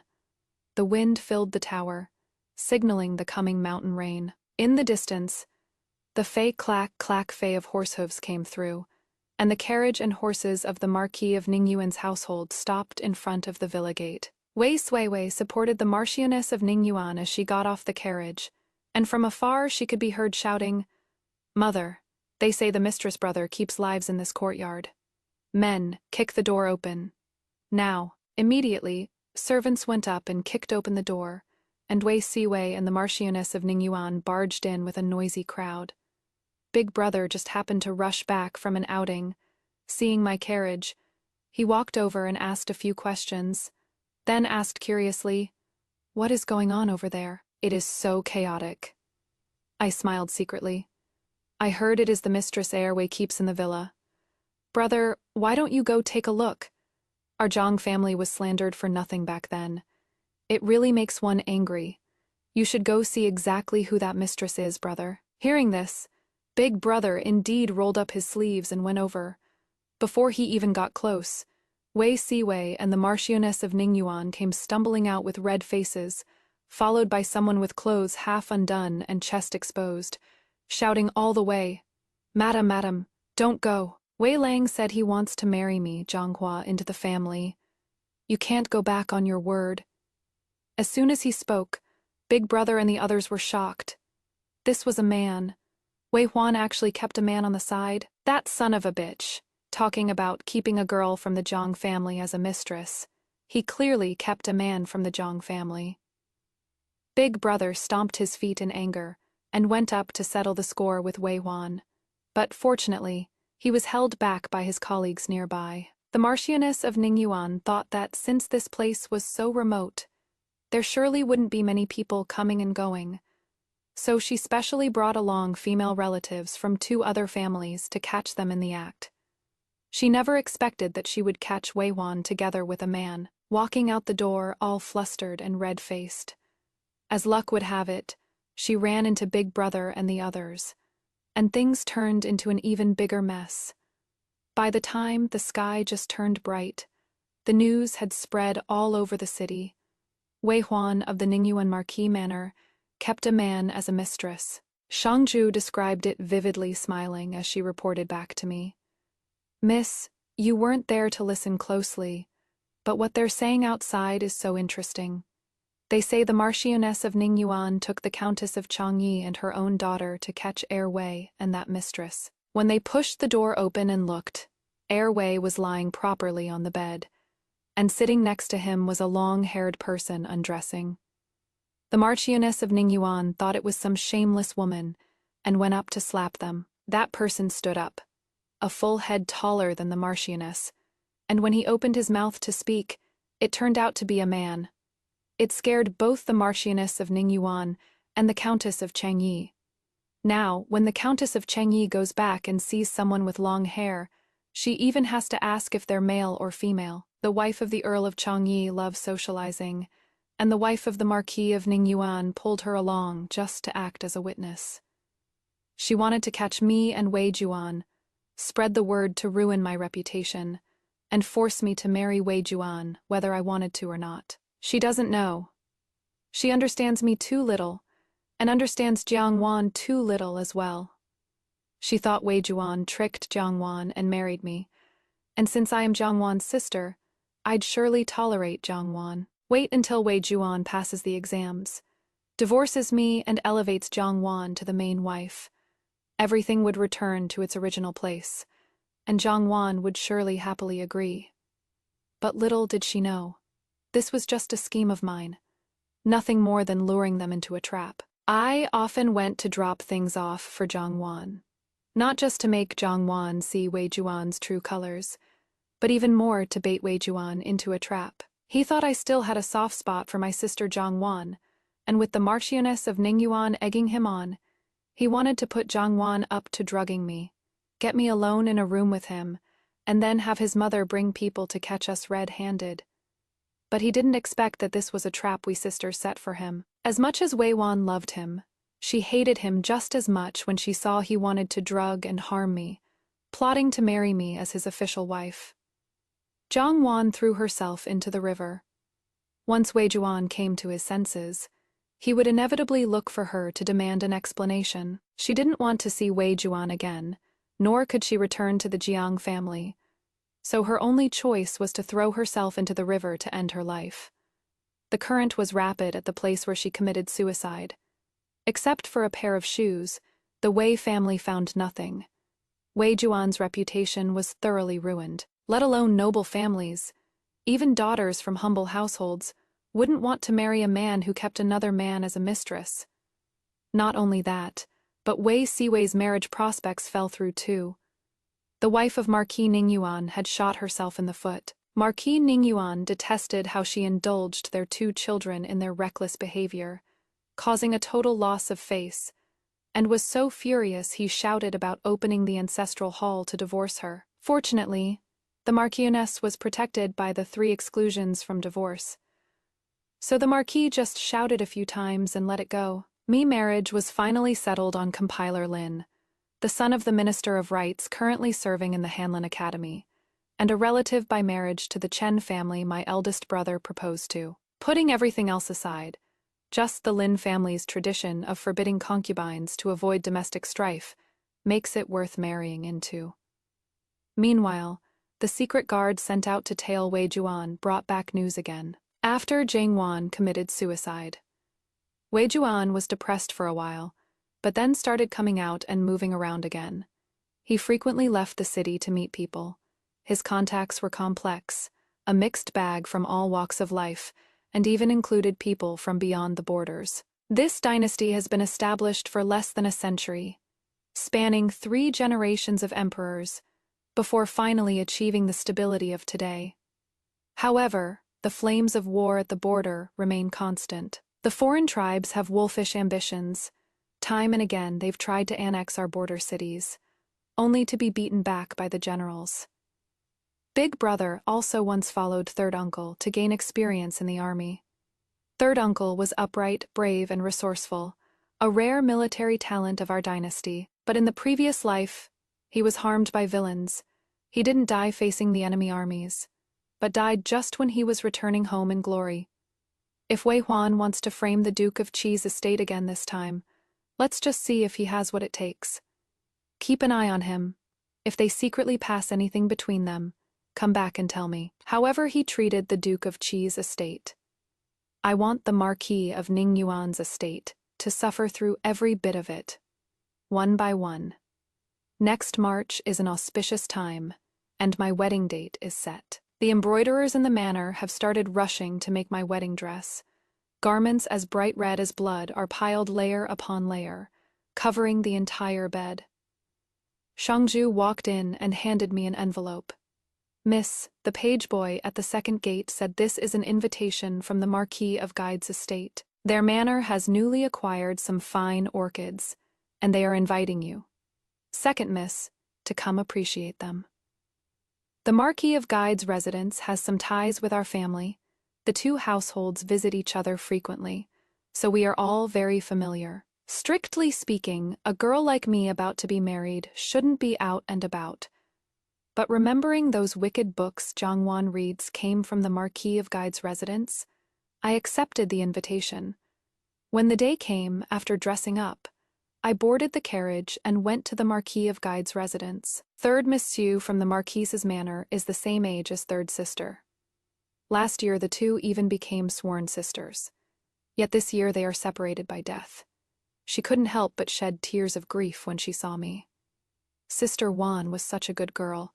How could she be gone just like that? What terrible illness did she actually have? I handed her a handkerchief to wipe her tears, but asked her first, "Third sister used to be close with you and often came to play." After she was gone, I went through her things and found some books. I asked her maids, and they all said they came from your manor. Take a look, is that right? Miss Xu the Third took the book, flipped open just 1 page, and her face flushed red.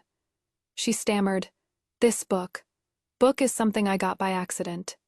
Sister Wan, Sister Qing, and I formed a poetry club. We planned to meet twice a month for the fun of it, to gather and have fun for a day. Later, the servant boys went out to buy books, and somehow they bought this one back. We looked at it and were all amazed, so everyone bought a copy. Third Miss Xu, Jiang Wan, the eldest miss of the Earl of Changyi's manor, and the others loved reciting poetry and matching couplets, forming clubs for amusement. Everyone at home knew about it, but who would have thought they'd gather together to read dirty books? I remembered what happened not long ago at the old Marquis of Jingnan's birthday banquet. The daughter of the vice minister of the court of state ceremonial fell into the water at the Jingnan Marquis manor. But when she was changing clothes, the heir of the Marquis of Jingnan barged in and saw her body. The 2 families had no choice but to arrange a marriage. The daughter of the vice minister of Honglu Temple, and also one of the girls in the poetry club. It seems she was also led astray by that wicked book. It is necessary to drag the person who wrote this wicked book out and expose his true colors. Just as I was thinking, voices suddenly came from outside the flower hall. Wei Sui, whom I hadn't seen for a long time, walked in dressed in a new outfit together with eldest Miss Xu. She saw me, the corner of her mouth curled up in a smile that wasn't quite a smile. I heard about second Mrs. Happy News, though I haven't had the chance to congratulate you yet. It is just a pity about the third miss in your manner. Such a flower. Like person, gone just like that. She won't even make it to drink a sip of her own sister's wedding wine. She actually has the nerve to mention Jiang Wan in front of me. If it weren't for that heartless brother of hers and her mother who was hell, bent on social climbing, how would Jiang Wan have ended up missing without a trace? Neither seen alive, nor found dead. I sneered. Not everyone gets to drink my wedding wine. For instance, if Miss Wei wants to come, she still has to see if our household is willing. Wei Wan abducted Jiang Wan, offending the Duke of Qi's household severely long ago. Mother would absolutely never give the Marquis of Ningyuan's household the face to let them come. You, Wei Siwei choked with anger, fearing she would cause trouble and displease me. Eldest Miss Shu hurriedly pulled at her and advised, gathering together to admire flowers, and drink wine is the proper business. Let's not ruin the harmony. Wei Siwei couldn't break free from her, so she just glared at me and hatefully spat out. Just you wait. Your Duke of Qi's estate won't have a good end sooner or later. Let's see what you have to be smug about then. Her words stabbed right at the scar deep in my heart. Looking at Wei Siwei's stupid appearance, if someone hadn't revealed something in front of her, or if she hadn't heard something, she definitely wouldn't be able to say such things. It is Wei Juan. It must be Wei Juan. He failed the spring exams, and I ruined his reputation with my schemes. To turn things around, he'd need a massive merit. Otherwise, it is absolutely impossible. So, is he planning to frame our Duke of Qi's estate again? Put this thing in Marquis Ningyuan's study. Remember, place it somewhere not too conspicuous, but also not hard to find. Holding the item I searched out from Father's study, I weighed it lightly in my hand, then handed it to the shadow guard. This is the man third uncle left for Big Brother. He has high martial arts skills and is a careful person. I had to do quite a bit of talking when I acted spoiled to get him from Big Brother. The shadow guard was saved by my third uncle and raised by him single-handedly. I regard him as a half-brother, and he treats me like a blood sister. Looking at the thing I handed over, the shadow guard's expression changed drastically. Is this the border defense map? Yes, relying on memories from his past life. Wei Juan drew the border defense map and added foreign script, intending to frame my Zhang family for colluding with foreign enemies. The shadow guard clenched his fists, wishing he could find a chance to kill Wei Juan with a single slash. But that would be letting him off too easy. I want the fire he started himself to burn down his own door. After instructing the shadow guard, I silently placed a cloth bundle back where the defense map had just been stored, clapped my hands, and waited quietly for good news. As the end of the year approached, reports of victory came frequently, and the palace bestowed quite a few good things. Father and mother were busy preparing his wedding was set in the 12th lunar month. Although the weather was a bit cold, Mother said that bringing in a new wife before the year ended, catching the new year right after, would be a double blessing. On the 28th day of the 12th lunar month, just a few days after the new bride entered the house, the imperial guards of the palace surrounded the Duke of Qi's mansion. The Marquis of Ningyuan submitted a memorial impeaching my father and third uncle, claiming that to preserve the boundless wealth of the Duke of Qi's estate, they colluded with internal and external enemies, sold out the country for glory, and sang the same tune as the barbarian states to put on a show for the court. His Majesty was furious, and sent the imperial guards to search and confiscate the Duke of Qi's mansion. The entire house was under the control of the imperial guards. I stood in the middle, watching them search room by room until they found a package in my father's study. Outside the crowd, Wei Juan's eyes were bloodshot as he stared intently at the package, watching the imperial guards open it layer by layer and take out several booklets wrapped in oilcloth. He was suddenly startled and stared in disbelief at the few volumes. The commander of the imperial guards was also incredulous. He opened the book, read 2 pages, coughed, and tossed it aside. What kind of junk is this? Keep searching. The estate was searched again from top to bottom. Fortunately, I had been managing the household strictly of late, let alone evidence of a crime. There wasn't even a speck of anything that violated regulations. Although my father hadn't been able to fight on the front lines like my grandfather, he had still experienced a lot of hardship. Seeing that the Imperial Guards were losing their motivation with the search, he relied on their past relationship and asked the commander of the Imperial Guards, "Lord Han, what is the reason for this? I have always been loyal and honest. I rarely associate with officials who have been sent to other places, let alone those who are colluding with foreign enemies. How did they end up searching our residence?" Lord Han sighed and quietly said a few words to Father. He said that when our residence was burglarized that time, the runners in charge of recovering the stolen goods found the thief. After giving him a beating, that thief not only confessed to what he stole, but also said he saw something in our residence that he shouldn't have seen. I smiled gently, bowed towards Lord Han, and said, "My lord, what that thief saw was likely the heretical books I bought from outside. Those books do not teach people to be good, but only teach them to act wildly, and they are even translated into multiple languages.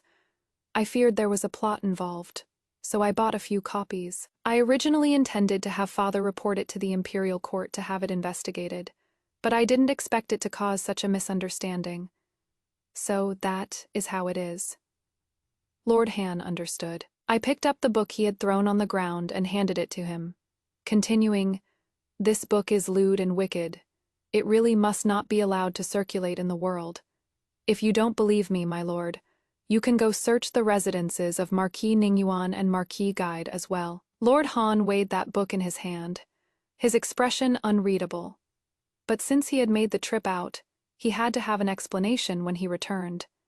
So he turned around and took his men straight to the Marquis Ningyuan Manor and the Marquis Guide Manor. I stood inside the gate, gazing at Wei Juan from afar, and slowly broke into a smile.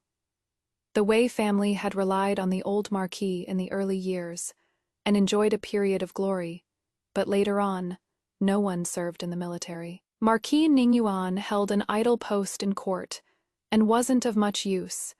They had long wanted to return to the army and earn fresh merits. Wei Juan couldn't make it on the path of the imperial exams, so he wanted to take the path of a military official. He said the Duke of Qi's estate wants to hold on to its glory and wealth, but isn't the Marquis of Ningyuan's estate just the same? Half a scroll of the city defense map, a whole family's flesh and blood withered away. When the Wei family was raided and exterminated, my new wedding dress was finally ready. Worn on my body, it was incomparably bright, just like that raging fire rising in the courtyard of the Marquis of Ningyuan's estate. When Wei Juan held a blade to my neck, the bridal sedan chair was already arriving at the gate of the Duke's estate. I don't know what method he used, but he escaped from the sea of fire, mixed in with the crowd of odd job workers in my home, and snuck into my boudoir. "Zhang Ji, long time no see. Long time no see, Wei Juan. I really didn't expect that when we husband and wife met again, it would be under these circumstances." One of Wei Juan's eyes had been ruined by the sparks. It was half closed and half open, looking extremely terrifying. He no longer had the handsome and bright appearance of the past. He stared at me, as if staring at a piece of porcelain worth toying with. They all say the second miss of the Zhang family is smart and astute, calm in a crisis, and a top-notch choice for a daughter. In-law, I really misjudged you before. He was wrong about that. In my past life, I was married to him for many years. He was bent on avenging Jiang Wan, so how would he have spared me a second glance? If he'd been willing to pay attention, he would have known I've always been like this. The young ladies from the Duke of Qi's household, versed in poetry and literature from childhood, and with their mothers and nannies constantly teaching them, which one isn't exceptionally clever? I looked at the dagger pressed against my chin, thought of that unsolved mystery, and asked Wei Huan, "In the last life, you blamed my entire Jiang family for Jiang Wan's death. In this life, I fulfilled your wish and let you and Jiang Wan be together. So why are you unwilling now?" Wei Juan fell silent for a moment. It was a long while before he sneered in a low, hoarse voice. "Don't think I don't know what you are thinking. You hate that I love someone else. hate that I killed you in the previous life. So you resent me and Zhongwan. You deliberately drove Zhongwan out, making her follow me without name or status. You even schemed for me to keep a man as a mistress to ruin my reputation. Zhangji, you have such a cruel heart. Ridiculous. When I let Zhongwan choose back then, he was just watching from the side. It was he himself who was useless and didn't dare to marry Zhongwan as his lawful wife. And now he wants to blame me? Wei Juan, don't flatter yourself. I, Zhangji, whether in the past life or this life, have never had any affection for you. If it weren't for your mother scheming against me, with your status, you simply wouldn't have been able to marry me as your lawful wife. Impossible. Wei Wan's gaze was vicious, and the dagger unexpectedly pressed a bit closer to my skin. We've been married for years, loving each other so much. How could you have no feelings for me if that is not it? Why would you be jealous of Zhongwan? And why would you stop her from becoming the third miss of the Duke of Qi's estate? Because I won't let your Wei family have the slightest connection to the Duke of Qi's estate anymore. I won't let my father and brothers help you rise to power in the court again. And I certainly won't give you the chance to frame our entire Zhang family. He thinks that holding Zhongwan counts as being tied to our Duke of Qi's mansion, trying to force our Duke of Qi's mansion to compromise. He is simply dreaming. You kept claiming you loved Zhongwan, even going so far as to kill hundreds of people in my Zhang family for her. I originally thought you were sincere. In this life, Zhongwan was with you, if you and your mother hadn't been so arrogant, nitpicking that she was born of a concubine, and had let her marry you as your wife.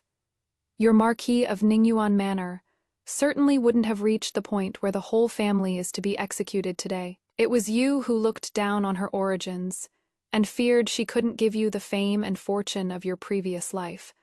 So you actually dared to conspire with your mother to trick me into marrying into your Wei family. Wei Juan, you are heartless, ungrateful, and shameless. Your deeds are unforgivable by heaven. Unforgivable by heaven. What is heaven's law? I possess peerless talent. I know the past and the future. I was meant to rise to the highest rank, yet you single-handedly ruined me. Hearing my words, Wei Juan looked manic, and his speech became somewhat incoherent. If you hadn't kicked Zhongwan out of the house back then, if your father and brother had been willing to give me a leg up, once I'd risen to power, why couldn't Zhongwan have become the mistress of our Marquis Ningyuan Manor? It is you. It is all because of your venomous heart and jealous nature. You ruined Zhongwan and you ruined me. Now you still want to get married and be a proper wife. That is simply wishful thinking. I snuck into your boudoir. Tell me, if the wedding party comes and sees you and me sleeping together, how will they look at you? Who would still dare to marry you? By then, if you don't want to die, you'll have no choice but to stay with me. Have your father change my identity and we'll start over. Still husband and wife. Once I become the commander of the Imperial Guards, you'll be his wife. He was immersed in his fantasies, as if a dream had come true. I looked down at his dagger, smiled faintly, flipped a knife out of my sleeve, and plunged it right into his heart. Wei Wan cried out in pain, and the dagger in his hand clattered to the ground at my feet. He looked at me, unable to believe that I had actually killed him. I pulled out a handkerchief and wiped my hands. Wei Juan, do you think you could sneak into my boudoir without my orders? You showed no mercy when you killed me in the last life. A life for a life. In this life, I killed you. So we're even. Wei Juan wanted to say something more, but unfortunately, I had practiced that stab for a long time, so it went inaccurate and deep. He died with his eyes wide open, yet the shadow guard was truly worried for me. Has Mrs. Wedding Dress been stained? I shook my head. The wedding dress was as red as blood. You wouldn't be able to tell even if it got stained. Brother, finish him off. I have to get ready to get married. Meanwhile, news also came out that the bookshop printing the illicit books had been raided, but the whereabouts of the author behind the scenes remained unknown. After getting married, I sat on the high platform, listening to that little opera singer sing the lyrics. I love the West Lake best in the second month, peach blossoms bearing rain and willows rising in mist. 10 lifetimes of cultivation earn a crossing in the same boat, and 100 lifetimes earn a slumber on the same pillow. Unconsciously waving his hand, he told someone to go to the opera troupe to fetch that gentleman who wrote the lyrics, saying there would be a handsome reward. The gentleman who writes lyrics has arrived. Through the gauze screen, only a thin and small figure could be seen. This humble one pays respects to Madam. The voice was deep, but it wasn't the tone of a man. That explains it. Why he always loves writing about affairs of the inner chamber, and why he always persuades women to blindly pursue love. Turns out he is actually a female writer. Remove the gauze screen. I revealed my face to look at her, and she stole a glance at me too. Seeing me staring fixedly at her without letting up, she subconsciously turned her head away. "Madam, why does Madam keep looking at this lowly one?" I chuckled. "You were so bold when you wrote your books, urging young ladies to disobey their parents' orders and ignore the matchmaker's words. How come you've turned so timid now?" The female storyteller was stunned for a moment, then immediately pointed at me and said, You know everything. Not only do I know, I've actually read them." I thought of those books Jiangwan was so addicted to that she couldn't pull herself away, and I was very curious why she wrote them that way. "Do you know how many innocent girls your books have harmed?" Hearing this, the female storyteller immediately flew into a rage out of humiliation. How is that harming them? I did it all for their own good. Born in this era. So what if they are noble young ladies? Aren't they still just puppets, left to be manipulated by others? As a woman myself, I don't want them entering blind marriages, toiling like oxen and horses for others, and living a wretched life. I write books to urge them to be themselves, to aim high and to bravely pursue love. Am I wrong? It wasn't me who killed them, but these man-eating feudal ethics. I picked up the book at hand, flipped to a page, and pushed it in front of her. You persuade them to disobey their parents' orders and distrust the matchmaker's words, simply for their own whims, clinging to romantic love. Yet you didn't write about how she is supposed to survive after cutting ties with her parents and leaving her home behind, nor did you ever tell them how to deal with the gossip and slander outside after an illicit union without a matchmaker. You only urge them to blindly pursue love, yet you don't realize that once they break away from their families, with no support and no way out, they will ultimately still have to depend on men and be at the mercy of others. In this light, do you still think you are not wrong? The female storyteller was tongue-tied, and only after a good while did she quibble. Thursday. Then I also wrote that women in this world need not be clinging trumpet vines. They can be wildly ambitious and devise strategies. I also wrote of women disregarding the distinction between legitimate and concubine, born spilling their heart's blood for half a lifetime for the greater good of family and country. You can't just look at the romance, you have to have lofty ambitions too. I laughed coldly. Let me ask you, miss, is the current emperor a man or a woman? Are the court ministers men or women? Are the lawmakers men or women? Is the head of the household a man or a woman?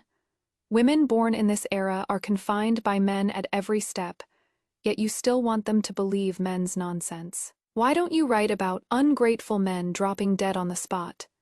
Ministers with 3 wives and 4 concubines suffering divine retribution, and young men who linger in brothels becoming impotent for life. If a warning is needed, then men should be warned too. Why only teach women to fight and resist in the inner chambers, instead of teaching men to respect and honor women, to take pride in women's participation in politics, and to glory in women's wisdom? Because the lady teacher couldn't get the words out, I tore up that book and threw it into the burning stove on the side. Rewrite it. A new bookstore has opened in town. If you write it well, take it there to be published. The pay is double what you get in the opera troupe. Your rally. The female storyteller's eyes lit up again. Does your word count? Of course it counts. The bookshop's shopkeeper is surnamed Jiang, single given name Wan, and is somewhat related to me. Jiang Wan? Jiang Wan isn't your concubine-born sister? She is third sister, not a concubine. Born sister, I forgot to tell you. Generally speaking, there isn't a huge difference between the legitimate and the concubine, born in ordinary households. Spreading branches and leaves is the wish of every family and clan, and outsiders judge one's background by the father, not the mother. Only when the father succeeds does the value of the children rise with the tide. The children of the various houses are connected by the same breath and branches. If one glories, all glory. If one suffers, all suffer. Next time you write a book, you don't need to emphasize the distinction between legitimate and concubine, born anymore, lest frivolous families take it for truth and end up ruining a good child's marriage. I stood up, had someone send the lady teacher back, and had Shangju pass a message to Zhangwan. Second miss said, if she doesn't live well after marriage, she'll divorce and come partner up with shopkeeper Zhang. Shopkeeper Zhang, you'd better run the business well.